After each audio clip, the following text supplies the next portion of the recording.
नमस्कार, रसस्वादमध्ये आपलं स्वागत आहे। आज आपण बघणार आहोत सुक्या बोंबलाची चटणी। ही रिक्वेस्ट रूपम कुराडे यांनी केलेली आहे।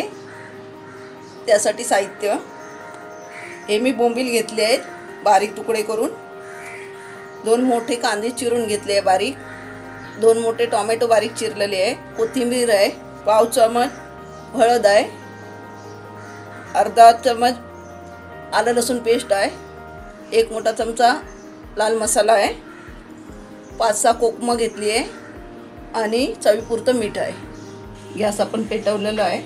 हे बोंबील आहेत ते आपण जराशी पहिल्यांदा भाजून घेऊया। ते आपण तव्यावरती किंवा फ्राईंग पॅन मध्ये असे भाजून घ्यायची। पहिले गॅस मीडियम वरती ठेवलेला आहे।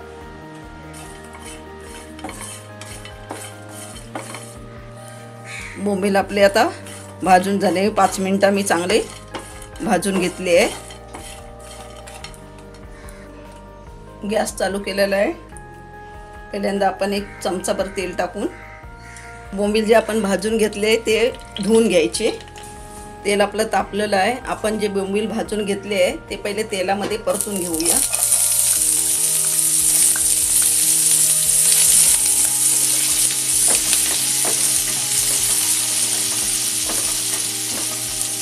असे तेलामध्ये परतून घेतल्यानंतर त्याच्यामध्ये जो बोंबलामध्ये सुक्या बोंबलामध्ये जो वास असतो तो कमी होतो आणि हे बोंबील असे केल्यानंतर चवीला चांगले लागतात।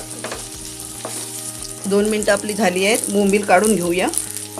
आता आपण 1.5 चमचा तेल पुन्हा घालणार आहोत। तेल तापलेलं आहे। कांदा घालूया।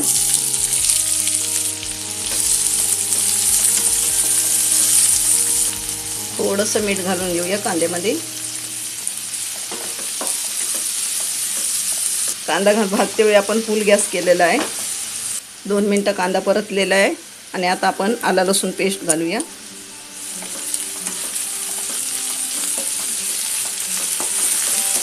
आता आपल्याला टोमॅटो घालायचा आहे।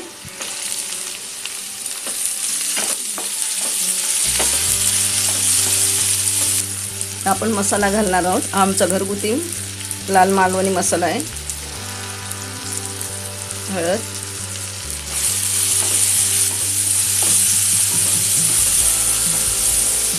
चांगलं फिरून घेऊया। गॅस मीडियम वरती ठेवलेला आहे। कोथिंबीर, कोकम टाकायची आहे। कोकम टाकते वेळी पाण्यामध्ये भिजून टाकायची कोकम, म्हणजे ती चांगली लागतात।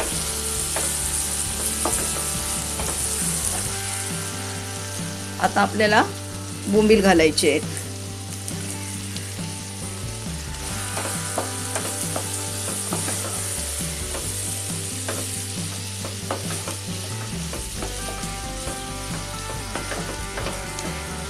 मीठ घालूया।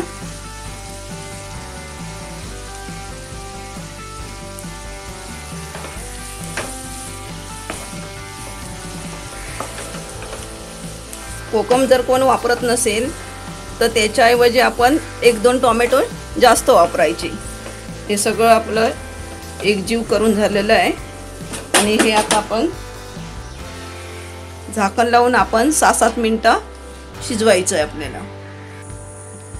6-7 मिनिटं आपली झालेली आहे आणि ही आपली बोंबलाची चटणी होत आलेली आहे। 1 मिनिट आपण असं परतून घेऊया। थोडीशी कोथिंबीर घालून आपण परतून घेऊया आणि ही आपली बोंबलाची चटणी तयार झाली आहे। गॅस बंद करून घेऊया। सुक्या बोंबलाची चटणी मालवणी पद्धतीत बनवलेली आहे। ही मी बोंबील भाजून नंतर फ्राय केलेले आहे, त्यामुळे त्या बोंबलाचा जो वास असतो तो बनवते वेळी पण येत नाही आणि बोंबलाची चटणी एकदम चविष्ट लागते। तशी मी आज बनवलेली आहे।